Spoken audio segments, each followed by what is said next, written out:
Thank you for having me, and thanks for everyone who is joining us today.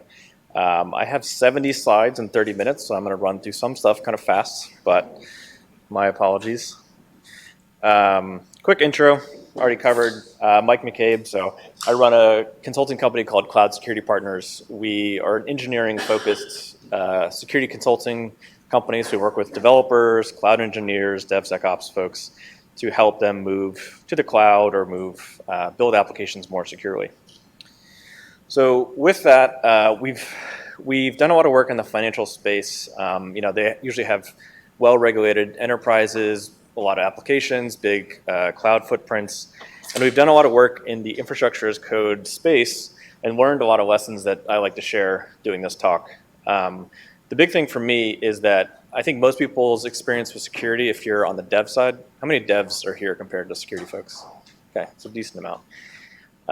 We're always chasing people to fix things. We're always, not literally anymore, walking out with a clipboard of findings, but figuratively sending the Excel file with findings to kind of fix things. It's not a way of approaching security that really works. It doesn't scale, and especially in the cloud space where you have, every cloud vendor has, hundreds of services. Each of those services has, maybe 5 to 10 different configurations. Those all can be misconfigured. So it just doesn't work in the cloud space to chase after people with a clipboard of findings and say, hey, can you come fix this? So we have to move to a more preventative way of doing this. And we've done this with a lot of clients and seen it really work to both reduce friction for developers and also reduce the workload on security. So that said, for the devs in the room, your experience with security, I feel like it comes down to three things. Yes, I'm using memes. Sorry if this is not a meme type conference, but I did this talk recently, and I think everyone was too young to know what this meme was from. Hopefully some people have seen Office Space here. But I feel like security, when working with developers, comes around with three things. Hey, there's a dev dependency, doesn't actually have a security impact, but it has a CVSS score, and we're not going to pass an audit. There's, Nessus found some finding. We need you to come explain to the auditors why it's not a big issue. Of course, it's going to be 4 p.m. on Friday. Or my favorite, which is a security person coming around saying, hey, I need you to explain why our... See, I'm glad people get this reference. You need to explain why our data is on the dark web to the lawyer who just spun up a hotline. So I feel like that's the experience of a lot of developers. It's a very reactive experience with security, and we don't work with them on the more preventative side enough, I don't think. And in the cloud space, there's a lot of real threats when it comes to infrastructure and cloud, and even infrastructure as code platforms. Attackers are getting smarter in this area. This is an interesting article where I'll cover some of the details of what they did, but they used infrastructure as code, Terraform specifically, to get more data about the environment and to pivot throughout the environment. So there are real world impacts to infrastructure as code pipelines, tools, things like that. And I think to my previous point too, this stat, stats are all made up, but this stat is, a huge amount of people have a cloud breach. We do a lot of incident response work through insurance companies and work with lawyers. No offense to any lawyers in the room. Just not always, it's not usually a good sign when you have to get onto a phone call with them. But we do a lot of work in this area, and we see a ton of cloud security misconfigurations or, credential leaks, things like that. And it's an area that people really struggle to approach and find a solution kind of at scale. Even small scale, even startups don't realize the things they have misconfigured, even if they have one, cloud account, much less enterprises who have thousands of cloud accounts. So it's a real world risk. And I feel like, again, going back to how we've always approached security before is we have the blinking lights, we have the, the low, medium, high criticals. We're just sending findings around. Everyone these days has a cloud security tool that monitors their cloud environment for the most part. They're very expensive. They give you thousands of findings. I could probably walk into any enterprise these days and find at least like a few critical findings. I do this with our clients and when we first engage, and we see a lot of findings people don't realize because they're lost in the noise of these tools. And so cloud tooling these days is much like firewalls were before. You just see attacks all the time. You see misconfigurations all the time. but we're not really fighting through that noise to solve things. So what are some of the solutions? This talk is specifically around Terraform. There's a lot of infrastructure as code tools out there. I'm sure folks have used all the different variants, but I'm a big fan of Terraform. It did just get, the company that makes it, HashiCorp, did just get bought by IBM, so we'll see. Sorry if there's IBM folks here, but you have a reputation. So we'll see. It's also technically open source, but it's like a business-friendly open source license now. There's another project, OpenTofu, that just forked off of Terraform, so interesting to see how that develops. But yeah, it's a very common infrastructure as code tool. It's not only for cloud environments, but it's kind of been focused there, and it supports all of the different cloud providers. Some of the benefits from my perspective, in the cloud space, people have always struggled to do what I call click ops. You go into the console, you click through the EC2 setup, you click default security group, default VPC, you name it test 1, 2, 3, because you think you're going to delete it in a week, and it ends up being your production server for 5 years. You know, it happens way more than you'd like to admit. And that's kind of the lack of standardization, just the manual setup process that a lot of people do. One of the benefits of using infrastructure as code is, even on a small scale, you can standardize things like naming conventions, VPCs, regions, all those types of things you can standardize on and enforce pretty easily. The other big thing is it's codified infrastructure, meaning that you actually write code to define your infrastructure, which means if you're security folks, you can go in there and review that and understand what the environment looks like. We do a lot of Terraform reviews for folks to do that kind of investigation of what are the security issues. And it's so much easier doing it when you have the code versus going through and trying to reason in a large cloud environment. And the big one is you can apply security controls for preventative measures. But of course, like anything, there's also some challenges. Terraform is often given highly privileged access. I'm guessing at least some company in this room, your Terraform pipeline has the admin access policy in AWS. I suggest any security or dev folks that are using infrastructure as code, go see what policy is attached to their pipeline and see if they can reduce those permissions. But we see that very often, where people just kind of throw whatever permission set is needed on a pipeline to get the job done. You know, their reasoning is, it needs to configure our cloud infrastructure, therefore let's just give it the access it needs. We've seen that happen time and time again.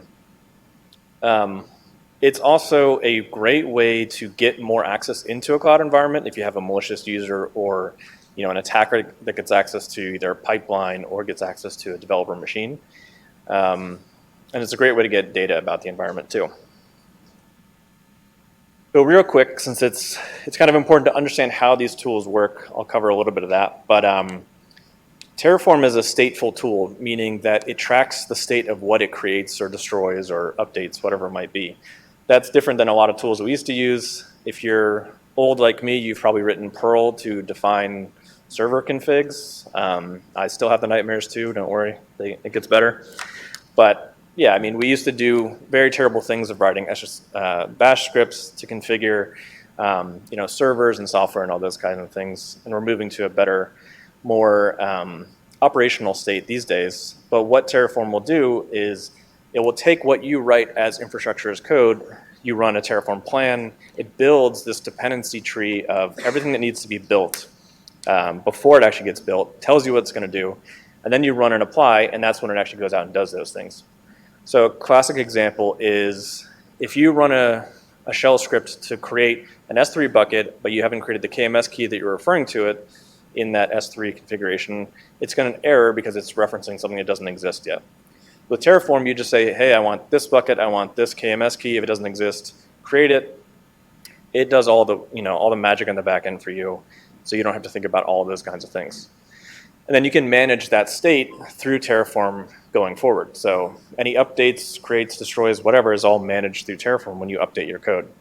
So it's a really powerful way to manage what should be stateful infrastructure and getting away from that, we'll just set up a EC2, we'll change the configuration on it, way we've done things in the past.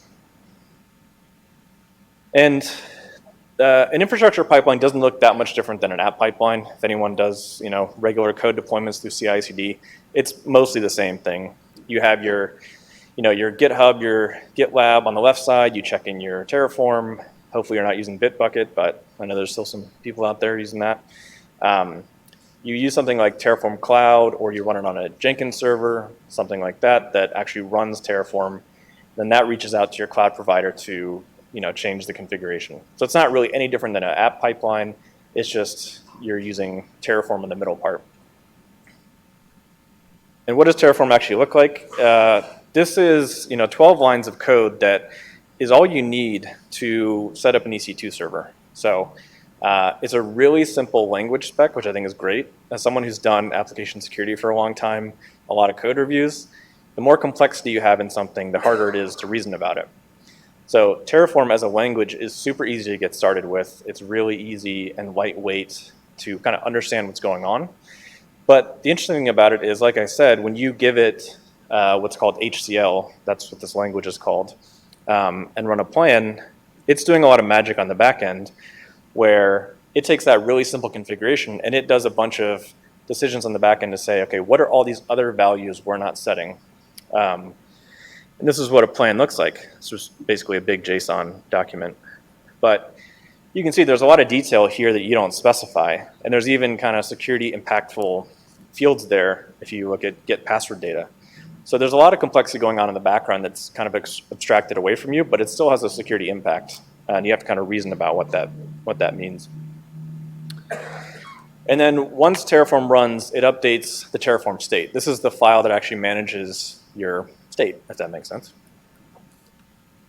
It has to be kept somewhere that Terraform can access it, so it can say, okay, you're about to update something. What does the current state of the environment look like? Let's compare, do a diff, and then tell you what you're about to change. So this is really where the stateful part of Terraform comes into play. But the big issue with the Terraform state file is that it holds all the data for what you just deployed. So if you deploy an RDS instance, the default password is going to be in there. If you deployed a secrets manager, the secret's going to be in there. Any sensitive value that you deploy through Terraform is going to end up in the state file. So you can see in this, this is a secrets manager secret, and the clear text value is just sitting in the state file. So obviously, if you use Terraform to do sensitive operations, your state file now just became your secrets manager. And a lot of people don't treat it that way. It usually just sits on S3 or it sits on some server somewhere. It's not treated to the same degree as an actual secrets manager system. And HashiCorp is aware of this. Not sure, yeah, it's pretty legible, but this is a GitHub issue open in Terraform in 2014. It's now 2024. And you would think that they've made some progress, but no. This screenshot was from a couple months ago, but people are still posting on this thread saying, hey, how do we deal with this? This is still a huge issue.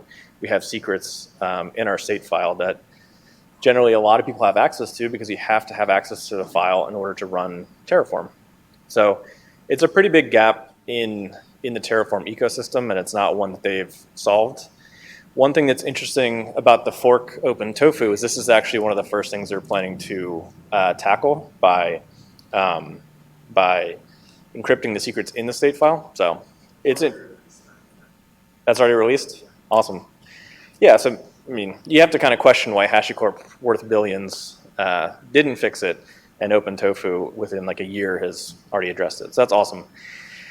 But either way, it's still a big issue. So again, if you all are using Terraform in your environment, I would go check where is this file stored, how many people have access to it, what secrets are in there, because attackers are finding these files and using them to get other access to environments. I think this is my last meme, so enjoy it. So, and people ask, where is the best place to store these files? Because you have to, when you give a problem, you have to give a solution. It's definitely tricky, and not to give the consultant answer, but it depends. If you feel like you can protect a file in S3 really well, then you can use S3. But if you can't say that your S3 buckets will never be public, then it's probably not a good solution. If you're good at securing files on servers, then that might be a better place. There are hosted solutions like Spacelift and Terraform Cloud that will manage it for you. But again, if you're not securing those, then those become another source of potential breaches. So It really depends on where you can store something securely and be certain that it's going to be stored securely. Another aspect of Terraform is the providers. So without providers, Terraform really can't do much. There's providers for just about every cloud provider. There's providers for individual services like Kubernetes. There's just a ton of providers. There's even a Domino's provider you can order pizza with, which is pretty great. I haven't tried it because I'm afraid of some infinite loop happening and ordering 10,000 pizzas. So, but this is a whole source of, again, open source security that we're introducing into our environments. And it's a lot of code. So this is a count line of code for the AWS provider. And I know it's a little hard to read, but everything is in Go. And I did these about 3 months apart. And in about 3 months, it was like 20 million lines of additional code were added to this provider. So it's 2 billion lines of, I think that's 2 billion, yeah, lines of Go for one provider, and you're going to end up using multiple providers in your environment. So, we all talk about third-party dependencies. There's LeftPad. There's all the, the PyPy issues we have with modern software development, trusting so many dependencies and dependencies of dependencies. This is an area that's not really explored that much, and it's a huge amount of code where we have to kind of bring into our environment. They're all open source. Some of them are managed by HashiCorp, but there's a lot of pure open source GitHub-based providers you can just pull in. And there's not really great tooling around this to solve the, is this a malicious provider issue? No one's going to review 2 billion lines of Go from just this one provider. And most dev teams are not great about reviewing third-party dependencies anyway. So some solutions on that side, I would say, is definitely trust, not trust, but trust more the HashiCorp provided providers. Just like any third-party dependency, don't trust the random GitHub project that someone spun up and there's one maintainer and there's 50 open issues. There's a good tool called scorecard.dev that is it's a little tool that basically looks at a GitHub project or GitLab and says, what is the reputation of this project? Not what is the code quality, what is the the security of the underlying code, but how many stars does it have, how active is it, how many maintainers are there. So it's building signal based on some of the metadata about the repo. It's not really doing security analysis, but it's a good tool to say, okay, if we're going to bring this dependency in, if it's a provider or if it's a JavaScript dependency, let's do some due diligence on the quality of at least the repository and maintainer of this before we bring it in. So it's always something. Obviously, you could run some static analysis tools, but there's not much that I've seen that looks for malicious code in Golang. So it's definitely an issue. But I won't touch on this a huge amount, but if you use hosted Terraform solutions, they all have APIs. That's a whole other threat surface that you have to think about and secure. If you can update a state file, if you can access a state file, that's hugely impactful for security.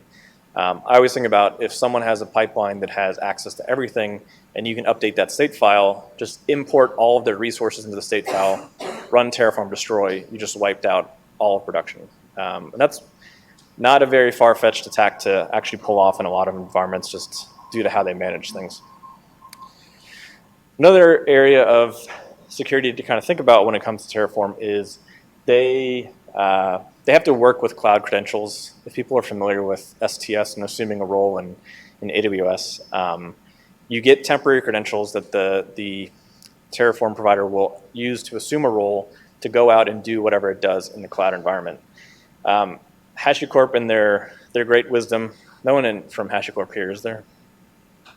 I did a talk in the area, and a guy who worked for them was there, and it was like halfway through the talk, so I'd already been crapping on them. So should have asked this coming up. Should have asked this at the beginning, but they make some odd decisions sometimes. So in this, they're dumping out STS credentials to log files. Again, log files aren't treated as very sensitive files.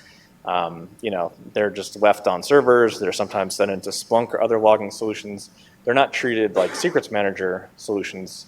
But in this case, Terraform is just dumping those credentials out to log files. So if you're if you're a malicious developer, if you're an attacker who has access to a pipeline, but you don't have access to production, do a Terraform run, turn the TF log variable to trace or verbose, and this will get dumped out. They fixed this in some of the providers where they're now blanking out the session token. Originally, they just blanked out the access key ID, which makes no sense because that's in CloudTrail, so it's not really considered a super sensitive value. They fixed that in the AWS provider, but there's a lot of other providers that do similar things, so it's another interesting area to use Terraform to kind of attack environments. And some people who work at startups or smaller companies, you probably already have production access. You're probably running SSH on servers. Can't help you there, but if you work in a more regulated environment, you're not going to have access to production. But this is a great way to basically get around those restrictions, use Terraform roles, abuse the system, and then get access to those environments. So that's not a suggestion. That's just an issue that is present in the system, and one that malicious insiders or that threat actors could use. So I like this image because it says, for use by competent persons only. This is a voltage meter, so I just wonder if they put this on before or after someone hurt themselves with this. But yeah, Terraform is a system it's a great tool for building infrastructure, but you have to kind of know what the edge cases are, how it can be abused, all the different pieces of it to secure it. You can't go into it thinking it's just a tool you adopt and there's nothing that you can that can go wrong. I don't have a huge amount of time to go through some of these things, but there's also ways to use it, again, as a malicious insider or as a threat actor. If you can gain access to pipelines, you can run remote code execution on servers, you can gain access to a lot of sensitive information. We've done some research in this area to help basically harden pipelines against these issues. But again, we're scratching the surface on ways you can abuse Terraform. There's a ton of other ways that are built in that I'm sure you can.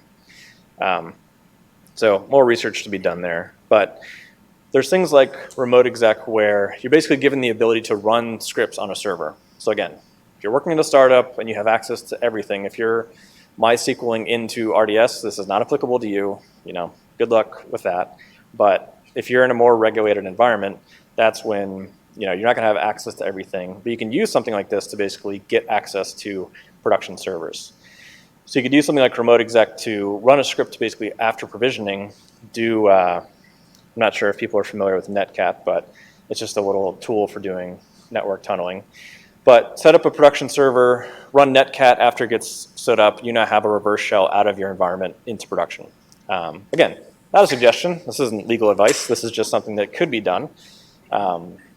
I'm not gonna be a defendant for you if you get sued for this, but it's just a way that you can use Terraform in an unexpected way to get access. Local exec's another similar issue. Instead of running remotely, it runs where Terraform runs. The issue with that is that you can use it to gather information about the STS role again. So in this case, we're running a script to basically, running curl to hit the STS endpoint, then putting that out of, or sending that out of the environment. So again, solutions. Are people familiar with semgrep? Anyone here use it? Okay, it's too bad. Well, I definitely suggest checking it out. So I'm sure a lot of people, if they've done security or if they're developers, they've used static analysis tools, Fortify, checkmarks, something like that. I'm sorry that you had to go through that. But semgrep is kind of an alternative security tool for static analysis, but it's really just pattern matching. It's built on grep, so obviously it's not super complex. The nice thing about semgrep is it's fast and it's easy to write rules for, and it's easy to reason about. And so you really don't need much to write semgrep rules. On the left side, you have the actual rule definition, and on the right side, there's some sample Terraform. So the great thing is, if you're a developer or if you're a security person, you pick up this tool, you implement it. There's a bunch of default Terraform rules built in. It's not a huge rule set, but it's a decent place to start. But the nice thing is you can tune this however you want, because the only part that really matters is the patterns section, line 3 and 4. You're just writing simple patterns similar to like a regex with grep, and you can find things. In this case, this is looking for provisioners.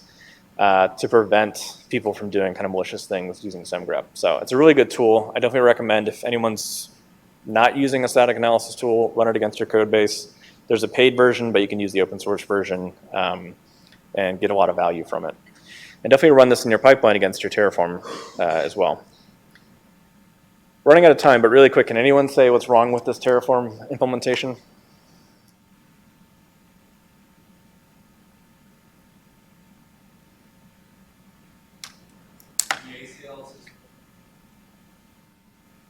Yep.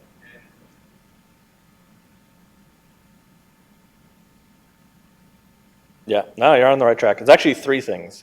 You're disabling the block public access, you're setting the ACL to public read, and you're setting the bucket policy to principal allow. So it's like with S3 these days, you have to do you have to shoot yourself in the foot a couple times to really, make things public. So, but yeah, this is a pretty common issue that we see. And to write something in semgrep to actually prevent this is really simple. Everything here is mostly metadata about the rule. It's really, again, line 4 and 5 here. And so you can write these rules and prevent a ton of these issues popping up in your environment. So you can run it in your pipeline. You can run it in, just locally CLI. So there's a bunch of other things built into Terraform that I can't really get into today that are great for data gathering about environments. The state file is one, but there's so many different ways you can use Terraform to gain access to things like SSM, gain access to EC2 user data, to secrets manager, obviously. And there's just all these things you kind of have to think through. What access do you want to give developers to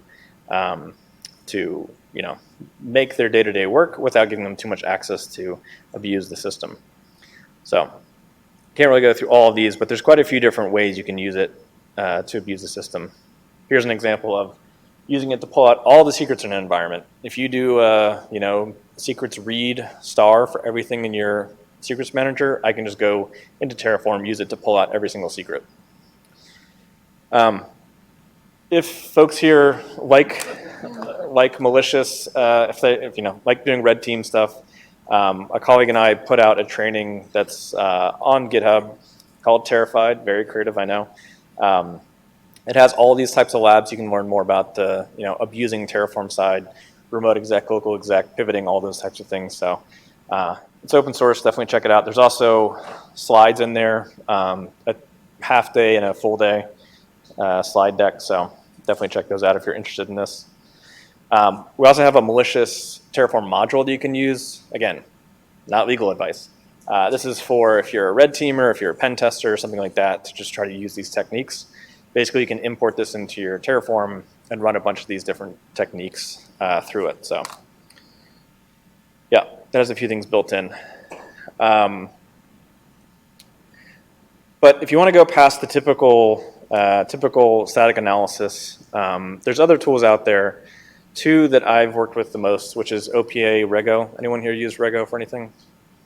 Okay. And then HashiCorp Sentinel. So Sentinel is a homegrown language that HashiCorp wrote for their tools. And it's policy as code, meaning that you can write code to enforce some kind of policy. So this is a really simple example of enforcing the EC2 instance type. Not very complex, but it's only 16 lines of code. And you can run this in your pipeline to basically prevent people from, using the wrong EC2 instance type. Similar one for not deleting RDS. And then here's an OPA example for kind of a similar thing. I'm running out of time here, so I'm going to skip to the solutions. So hopefully, if you've learned anything from this talk, I'd say go into using infrastructure as code, if it's Terraform or something else, with your eyes open. If you're a developer, learn to implement security tooling. Try to follow best practices for how you use it. If you're a security person, definitely focus in this area. If this is not an area you've looked into yet, definitely take some time to look at how you use Terraform in your environment. IAM is going to be your biggest place to kind of start by reducing privileges. Definitely implement some code review and locking down those environments. So, well, there's a whole lot more there, but 30 minutes goes quick. So, thank you.